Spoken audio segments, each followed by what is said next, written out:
What up, what up, what up? This is NovaReii. I hope you guys have been enjoying the uploads lately from the Who the Fuck Did I Marry series to just the side characters that are starting to come out. I'm looking for more. Trying to, if new things pop up, I'm gonna add them and upload them for you all so y'all can find everything in one place. So at least a lot of things in one place. So I hope you guys enjoying that so far. In this video, we're gonna take a look at an ex neighbor apparently that is basically telling their interactions with Reesa and Legion. So I thought that that would be interesting, and then also we have just someone who said like some of this stuff doesn't make sense. So we're gonna listen to what she has to say and why it doesn't make sense. But hope you guys enjoy it, and yeah, uh, don't forget to like the video at the end of it. If you make it to the end, don't forget to like the video and subscribe, of course, and share it out. Y'all enjoy. This lady looks so familiar. She looks so familiar. So when I went through her page and I started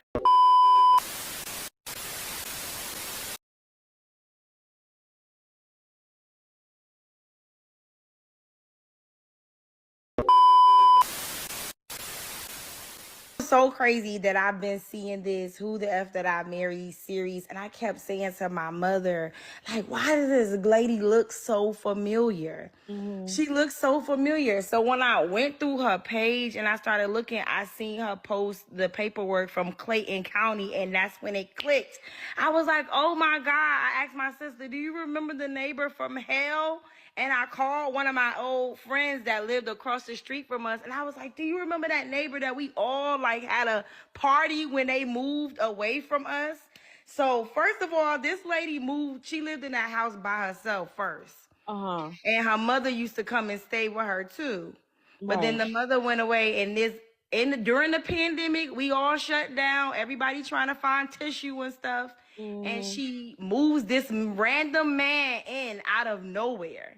And it was him. And all of a sudden, he gets there and she starts harassing neighbors. He's making her knock on people's doors, like complaining about the most random stuff. We lived in townhomes. So, you know, your townhomes are close, your yards are close. It's 1 foot is you in the other person's yard and you're in your yard. He used to be complaining about so much stuff, and she would have to come knock on the door, and she would be like, my husband gonna get mad, and he just wants this, and he just wants you guys to keep the music down, or it would be something random or whatever. But really, he was complaining because he wasn't barely leaving. She would go to work, and he would be there all day, literally not doing anything. And then sometimes he would pull out of the driveway, drive away like he's going to work. And then my sister would leave around the same time that she would. And then when I'm leaving, he would be coming back into the driveway, into the garage. She would let him park in the garage and move her car so that he could park in the garage while she parked in the driveway, which was crazy to everybody in the neighborhood. But you could tell he was really controlling. But you could tell that she was off, like that she just was happy somebody finally wanted her. And she did whatever he said. Because she went from single to married. And when I say they got married very quick, like 2020, the world is shutting down. He appears out of nowhere. She went from single to this man never leaving. It's as if he knew, like, yeah, we about to combine. I'm about to use this pandemic to get in this girl house that she owned, her townhome that she owned. And then next thing you know, I promise you, it had to have been like a matter of a couple of months they were married. And he was moved into her townhome, running her townhome. Wow. Telling her what to do. She would come and knock on neighbors' doors, complaining. Like I said, our driveways were very small.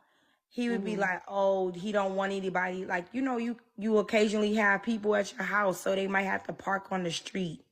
He would have her come and knock on the door, or he would come and say stuff. And we would all be like, where did this man come from? And he was so weird. And she would act like she was semi-scared of him at one point. But I could tell she was the type of person who, I don't know, maybe she ain't had no man and he preyed on that. But you could tell she was being manipulated, she was being controlled, and he came out of nowhere running her shit. That's for damn sure. And when they finally moved, because she would complain to the HOA on different neighbors and all of that. So she was definitely cuckoo. No, she's not so right in her head at all. You could look at her eyes in these videos. That's what the look that she has in these videos while she's doing these lives. Somebody that sits here and does a 50-part series, come on now. What time in the hell in your life do you have to do a 50-part series? The same type of broad that was calling HOA every week. That's who. Who come? That's who. Serious, but she definitely was cuckoo for Cocoa Puffs. But I got from him that he was the type of man that preys on women who want somebody, and then he probably gets rid of them and discards them. And she acted like the type of person who would go cuckoo, like, and want to destroy you if you don't want to be with her no more. So they both crazy. That's for damn sure. They was both crazy. They were both over the top. They were both obsessive, obnoxious. They would leave notes on neighbors' doors. They call the HOA. She would call the HOA on a regular basis on people. And it's like most of these people in this neighborhood are black people trying to make it. It's a pandemic, honey. Like, why?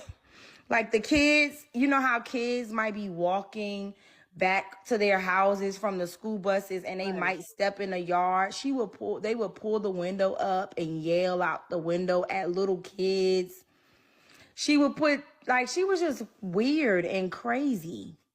Like, she was. So the type of man that she attracted, he probably wooed her and made her feel like she was the best thing, sliced bread.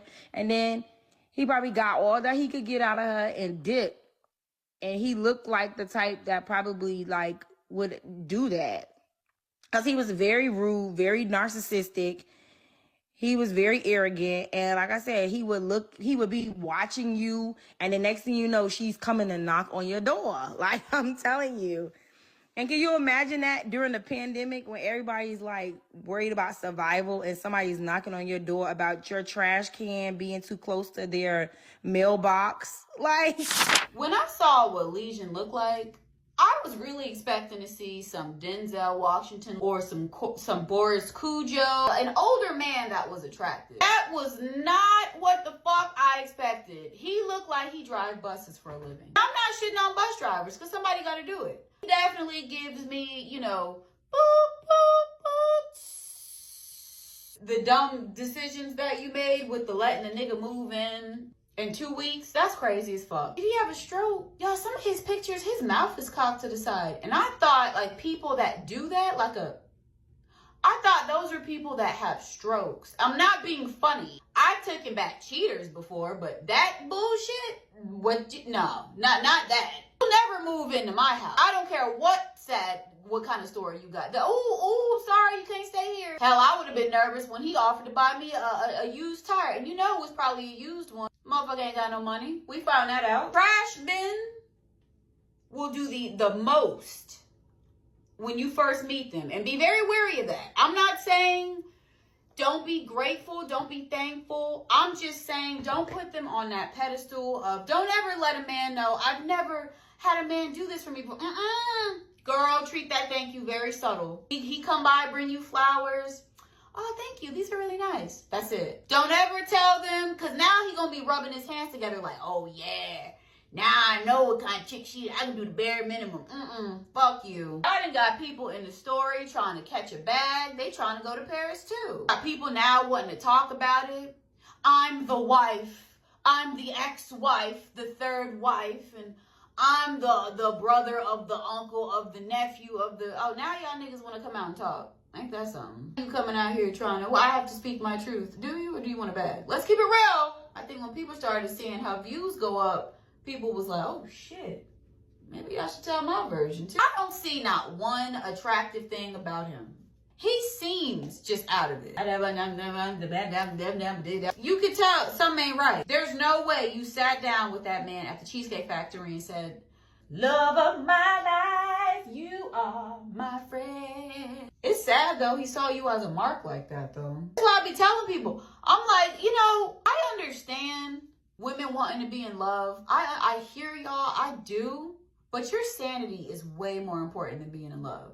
A woman's definition of love is not the same as a man. A man will use a woman for security before anything. And I know the bandits gonna come in this section and be like, that's bullshit. Y'all got some high body counts and you wear makeup. Great, we know. We've been said this, we've been told it. Y'all ain't saying nothing new. They will see you and go, oh, she got it together. She got a car. She got her own house. She got a job. Shit, hell yeah. You'll be sitting there thinking, oh my God, he the love of my life. Girl, it's cold outside. You take somebody furniture shopping for a house you don't have. Ain't that some shit? Not this nigga having you at Rooms to Go talking about this is a nice sofa. We should get this one. Bitch, and put it where? This is why y'all need to love yourself. Having standards and boundaries, you're gonna be single. Because you're not gonna open your door for everybody that fucking comes in. And that's not to say like, oh, you can never date. But baby, you need to have high standards. You can't just take the man that holds your car door for the first time ever.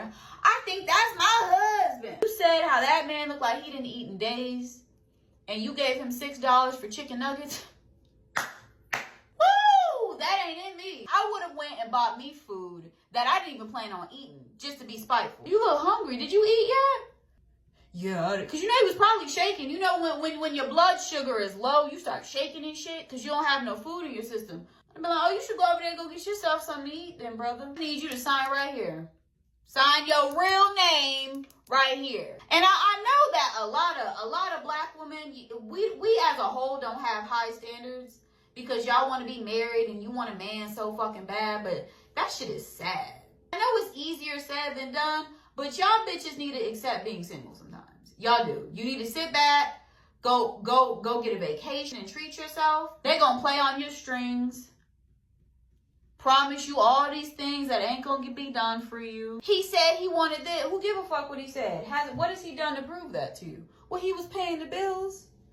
So, where the fuck was the house? Already said the rent was less than $1,000, right? Or her mortgage or whatever it was.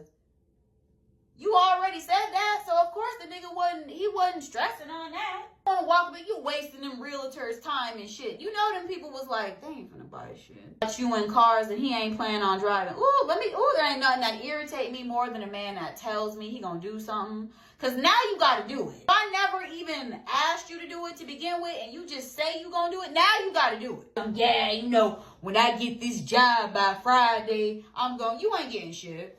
I'm glad y'all didn't get joint bank accounts. Because let me tell you what the fuck he was going to do. It ain't never happened to me, but I can tell you right now, I just from watching them clips, I knew exactly what kind of man he was. The minute he bought you that tire, I was like, oh, this nigga can't be trusted. Ain't no man finna buy, ain't no woman a tire on the first date. You got me fucked up. Now, he would have changed it. A real man would have changed it, but baby, he would have wished you well on that donut. You know, this should be okay for you until you get a new one. He was going to wipe out that bank account. I'm going to tell you right now. He was going to wipe it out, and then he was going to blame the bank and say, there's some kind of computer error. And you was going to be up calling the bank, and they was going to tell you, well, this was going into this kind of bank account. And then you was going to confront him, and he was going to say, that's not true. And you was going, oh, baby, that was going to be some shit. He's that kind of dude that gets off on that kind of shit. I can tell. He like drama. That's fun to him. That's what sociopaths do. They like drama. I don't give a fuck about how you grew up or nothing like that. Because I know people like to, oh my God, like he needs help. He need help. That's what he needs. And I'm going to give it to him. Better than me, Gary. Listen, that's how I know you a true Christian. Because I would have landed on that knee like it was nobody's business. My knee hurt. Oh, it does? Let me adjust that ice pack for you. Ah! He would have been calling the police for himself.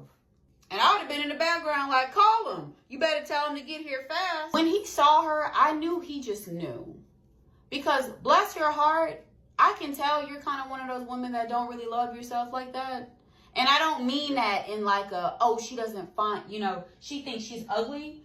But I've seen for myself, like heavy set women, plus size women, They're very insecure about the way that they look. So when they meet a guy that's like just the slightest bit nice to them, they get a boost of self-esteem. You know what I'm saying? Like, oh, okay, well, this guy wants to take me on a date. Like, I think he's really nice. They think like that. He saw you as a mark. He looked at you and said, yeah, like I got in where I fit in. I know I can convince her that Christmas comes in July. Talking about marriage on a first date. Who the fuck does that? If y'all met on a dating site, ain't that like a basic thing that's on somebody's profile? Like, do you want kids? Do you smoke? Do you want to get married? Like, those are basic shit. Why the fuck y'all talking about that on a first date? And men may be dumb, but they go for a certain kind of woman. They go for the women that they know don't care about themselves. That's why dudes don't like me. Cause baby, I'm not afraid of being single. I'm quick as hell to go, hell no. Oh, I don't like you. You got attitude. No problem. But you ain't gonna come over here with that bullshit. Take that shit over there with a bitch that's desperate. Not me. Yeah, me and my dog. I'm straight. And then, like, what kind of phone was he using and where you just never heard him talking to anybody on the other side of the line? What the fuck was he using? A can and a string? Woke up in the morning, bright and early, to talk to yourself for 45 minutes. That's some dedication.